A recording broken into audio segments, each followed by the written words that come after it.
आला पारे मंच पर विराजमान आदरणीय मंत्री लिबांग जी, श्रीमती पुल, एमएलए साहब, देवी और सज्जनों, मेरे लिए ये एक सौभाग्य से कम नहीं कि माननीय प्रधानमंत्री जी के निर्देश अनुसार आज मैं उस प्रदेश में और विशेषतः उस जिले में आई जिसे मात्र land of the rising sun की दृष्टि से नहीं बल्कि the first bastion of proud Indians के नाम से भी जाना जाना चाहिए। लिबांग जी ने कहा कि ये कृष्ण जी की ससुराल है, तो लिबांग जी मैं उत्तर प्रदेश से सांसद हूँ, कृष्ण जी के मायके से आई हूँ। और जब मायके वाले ससुराल वालों के यहाँ आते हैं ज्यादा नहीं बोलते, लेकिन प्रधानमंत्री जी ने जो स्वप्न देखा एक भारत श्रेष्ठ भारत का, लिबांग जी आपके उन शब्दों में प्रधानमंत्री जी का वो सपना फलीभूत होता है कि आज मात्र इस बात का गौरव नहीं कि भारत के लोकतांत्रिक इतिहास में पहली बार उत्तर प्रदेश का कोई सांसद जो केंद्र का मंत्री हो वो आपके जिले में आया और जिले में भी वाइब्रेंट विलेज तक पहुंचा। मात्र यही इतिहास नहीं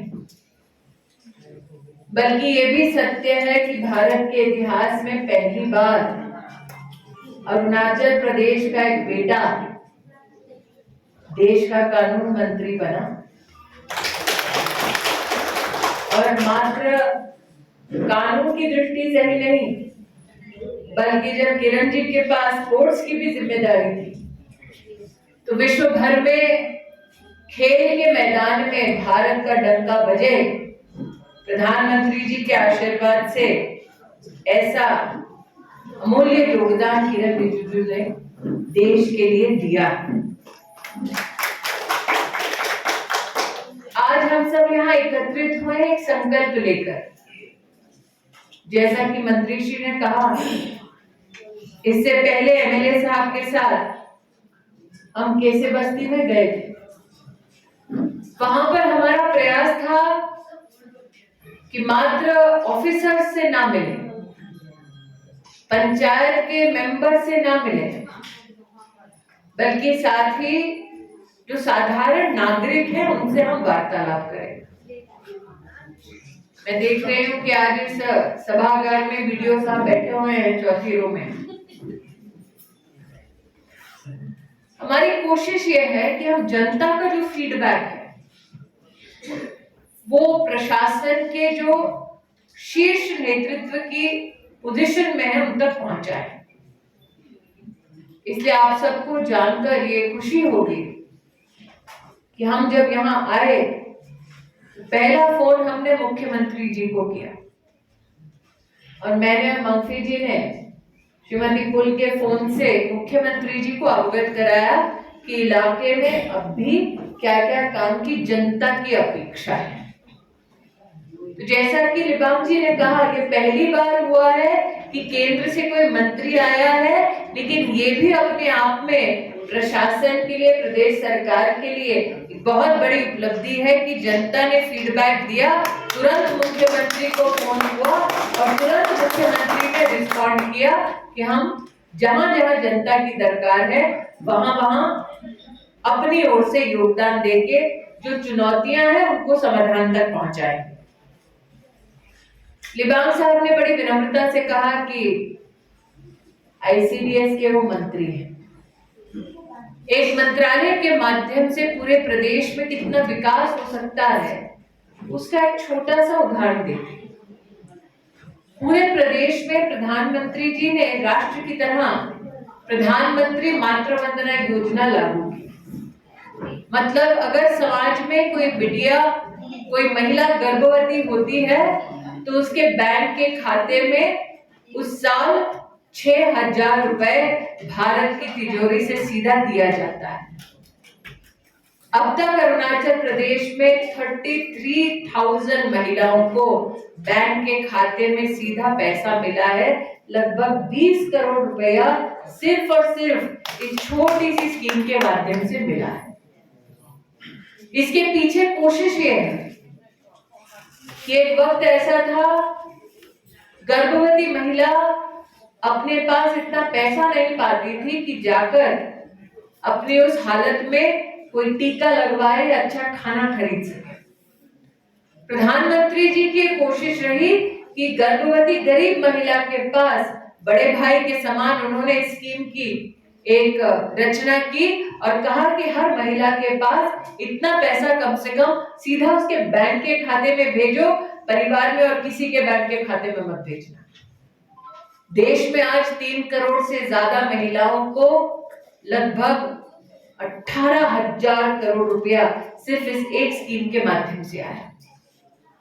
अरिबांग साहब जिस आईसीडीएस के मंत्री हैं, मात्र उस स्कीम के लिए अरुणाचल प्रदेश को 1,100 करोड़ रुपया दिया गया। सिर्फ अरुणाचल के 1100 करोड़ रुपया दिया गया सिर्फ और सिर्फ आईसीडीएस के लिए, बच्चों के संरक्षण के लिए, कि बच्चों के लिए अरुणाचल प्रदेश में हम लोग चाइल्ड प्रोटेक्शन होम चला सके, उसके लिए। और चाइल्ड प्रोटेक्शन होम किसके माध्यम से चलता है? जिला प्रशासन में पुलिस की मदद से, जिला कलेक्टर की मदद से चलता है। उसके लिए 40 करोड़ रुपया भेजा है। और साथ में महिला प्रताड़ित ना हो, महिला की सिक्योरिटी के लिए वन स्टॉप सेंटर चले। ऐसे अरुणाचल प्रदेश में आज 24 वन स्टॉप सेंटर चल रहे हैं, जिन सेंटर्स को बनाने के लिए अलग से 20 करोड़ रुपया भारत सरकार ने मात्र अरुणाचल प्रदेश को दिया। इसका मतलब अगर सिर्फ लिबांग साहब की इस एक मंत्रालय का आप हिसाब लगा लें तो अब तक लगभग 1400 करोड़ रुपया सिर्फ और सिर्फ अरुणाचल प्रदेश को लिबांग साहब के एक मंत्रालय के लिए दिया गया। वर्तमान में 350 से ज्यादा प्रोजेक्ट भारत सरकार के अरुणाचल प्रदेश में चल रहे हैं। 1,000 करोड़ से ज्यादा की लागत है, सिर्फ हेल्थ और एजुकेशन में चल रही है। ये बात बताने आपके मध्य में भारत सरकार की एक मंत्री क्यों आई है? नरेंद्र मोदी जब देश के प्रधान सेवक बने, हमारे देश में प्रधानमंत्री बहुत रहे, प्रधान सेवक हमारे देश के इतिहास में एक ही बने। उन्होंने ये संकल्प लिया, खुद गरीब परिवार से है और इतनी गरीबी थी उनके परिवार में कि माताजी दूसरों के घर में काम करती थी ताकि एक एक रुपया जोड़े और अपने परिवार का पालन पोषण करे। उनको इस बात का एहसास है कि गरीब परिवार पे जब विपदा आती है, अगर कोई बीमार पड़ता है तो घर परिवार का सब कुछ बिक जाता है उस एक बीमारी को जूझते जूझते। इसलिए मोदी सरकार ने हर गरीब परिवार के लिए आयुष्मान भारत योजना की शुरुआत की और हर साल गरीब परिवार को 5 लाख रुपए का मेडिकल सपोर्ट मिलता है आयुष्मान भारत योजना के तहत। लिबांग साहब, मैं आपकी आभारी हूँ कि आपने कहा कुछ चुनौतियां हैं जिसको आप समाधान तक पहुंचाएंगे। मैं इतना ही कहना चाहती हूँ कि भारत सरकार का, नरेंद्र मोदी का ये संकल्प है कि अरुणाचल प्रदेश में और विशेष रूप से मैं कैसे बस्ती में गई और आज यहाँ आई हूँ ब्लॉक में, मेरी ये इच्छा है कि ब्लॉक में, बस्ती में हर नागरिक जो बेनिफिशियरी है, जो अनॉइंटेड है भारत सरकार द्वारा, उस तक 5 लाख रुपए की मोदी की ये स्वास्थ्य की योजना पहुंचे। मैं आभारी रहूंगी अगर हर बेनिफिशियरी तक ये स्कीमा पहुंचाए। नरेंद्र मोदी ने एक और निर्णय लिया। आज ग्राम के बड़ा लोगों से मिले, महिलाओं से मिले, जैसे आपने मुझे सर पे वो टोकरी दी, उनके पास बड़ी टोकरी थी, उन्होंने कुछ लकड़ी वकड़ी भी ली। तो मैंने पूछा, उन्होंने कहा हमको मिलता है, लेकिन 2-3 लोग और हैं जिनको सिलेंडर चाहिए। उज्ज्वला योजना है 76,000 करोड़ रुपीस फ्री में भारत सरकार ने उज्ज्वला योजना के लाभार्थी के बैंक के खाते में दिए। मतलब जिसके पास गैस का सिलेंडर है उसके बैंक के खाते में सिलेंडर के अलग से 200 रुपए नरेंद्र मोदी की सरकार ने ट्रांसफर किए। इसलिए प्रदेश सरकार के प्रतिनिधि के नाते मुझे ये विश्वास है कि मुख्यमंत्री जी इस बात को सुनिश्चित करेंगे कि हर गरीब लाभार्थी तक ये विशेष व्यवस्था पहुंचे। मैं इस बात का अनुभव आज कर चुकी हूँ, जैसा कि वो सज्जन जो थोड़ा सा घबरा रहे थे आज इंट्रोडक्शन देने में, कि कक्षा 9 और 10 का स्कूल चाहिए। मैंने मंफी जी से बात की है, मैंने कहा कि आप लिखकर हमको दे दीजिए स्कूल की क्या क्या दरकार है। यहाँ जितने गांव से लोग आए हैं उनसे भी मेरा आग्रह है, मेरा लिबांग जी का काम यहाँ से सिर्फ भाषण देना नहीं है। आपको अगर कोई भी तकलीफ है तो मैं यहाँ बैठी हूँ, यहीं रह रही हूँ आज रात को, आप मुझे अपनी तकलीफ बताएं। दिल्ली में आपके मंत्री तक और अरुणाचल में आपके मुख्यमंत्री तक कल सुबह आपकी तकलीफ पहुंच जाएगी। संवाद का सेतु बनने आए, मतलब आपकी बात आपकी सरकार तक पहुंचाने आए। और पेमा जी को तो बताएंगे ही, मोदी सरकार के मंत्री को तो बताएंगे ही, लेकिन विशेष हम किरण रिजिजू को भी बताएंगे कि उनके क्षेत्र में जनता की क्या दरकार है और जनता की क्या अपेक्षा है। आज बंगाली नववर्ष भी है। यहाँ जब मैं आई तो 2 लोग मुझे गुजरात से भी मिले। क्या छे गुजरात ना, एक नडियाद से है, गांधीनगर से है। फिर देखा एक सरदार साहब भी यहाँ पर कोई वीडियो ले रहे थे, वहां बैठे। इसका मतलब इस कमेंट में पूरा भारत समाया हुआ है। तो हर भारतवासी को आप नए संकल्प के साथ आगे बढ़े, ऐसी शुभकामना। पैरामिलिट्री फोर्स जो यहाँ पर सेवा दे रही है, भारत के हर नागरिक की ओर से आपके प्रति कृतज्ञता का भाव अर्पित करती हूँ। और प्रशासन की व्यवस्था में जो लोग हैं उनसे विशेष कहना चाहती हूँ कि आज नरेंद्र मोदी की प्रतिनिधि बनकर मैं यहाँ इसलिए आई हूँ ताकि आपको बता सकूं कि देश का ऐसा कोई कोना नहीं है जो नरेंद्र मोदी प्रधान सेवक से स्वयं जुड़ा ना हो। मुझे इस बात का गौरव है कि बॉर्डर विलेज को मात्र बॉर्डर विलेज की दृष्टि से ना देखते हुए प्रधानमंत्री जी ने वाइब्रेंट विलेज की दृष्टि से उसको देखा। मतलब उन गांवों में बसने वाले हिंदुस्तानियों का जो संकल्प है, जो प्रण है कि हिंदुस्तान सुरक्षित रहे, हिंदुस्तान समृद्ध हो, and like I said, the first bastion of committed dedicated Indians. ऐसे हर वाइब्रेंट विलेज के नागरिक को शत शत नमन। फिर से आपसे कहती हूँ कि मैं यही हूँ। जिसको मुझे कोई सुझाव देना हो, जिसको मुझे कोई कंप्लेंट देनी हो, जिसको मुझे कोई मैसेज देना हो नरेंद्र भाई के लिए, सीएम साहब के लिए या किरण रिजिजू के लिए, मैं आपके लिए उपलब्ध हूँ। आप मुझे बताएं, मैं आपकी डाकिया बनकर आपके नेताओं तक पहुंचूंगा।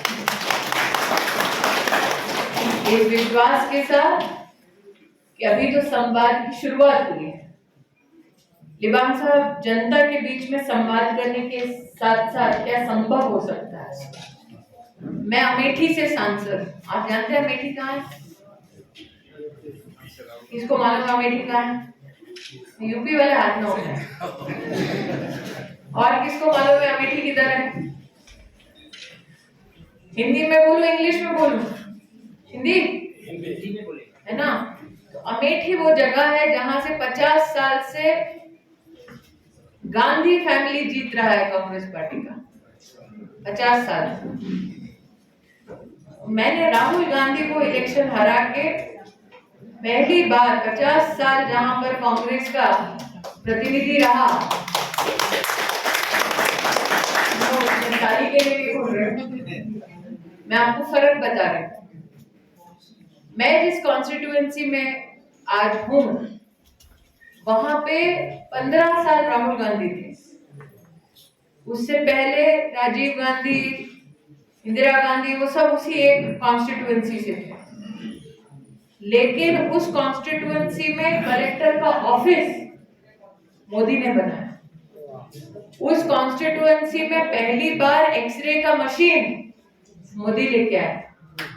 उस कॉन्स्टिट्यूएंसी में पहली बार डायलिसिस का मशीन मोदी लेकर आए। उस कॉन्स्टिट्यूएंसी में पहला मेडिकल कॉलेज मोदी लेके आए। उस कॉन्स्टिट्यूएंसी में पहली बार फायर स्टेशन मोदी लेके आए। उस कॉन्स्टिट्यूएंसी में पहली बार एजुकेशन ऑफिसर का ऑफिस मोदी ने बनाया। इसीलिए हम जैसे लोग बोलते हैं 50 साल में जो नहीं हुआ अभी हो रहा है, क्योंकि मोदी है तो मुमकिन है। इसीलिए आप भी विश्वास रखिए, मोदी है तो अरुणाचल में भी मुमकिन है।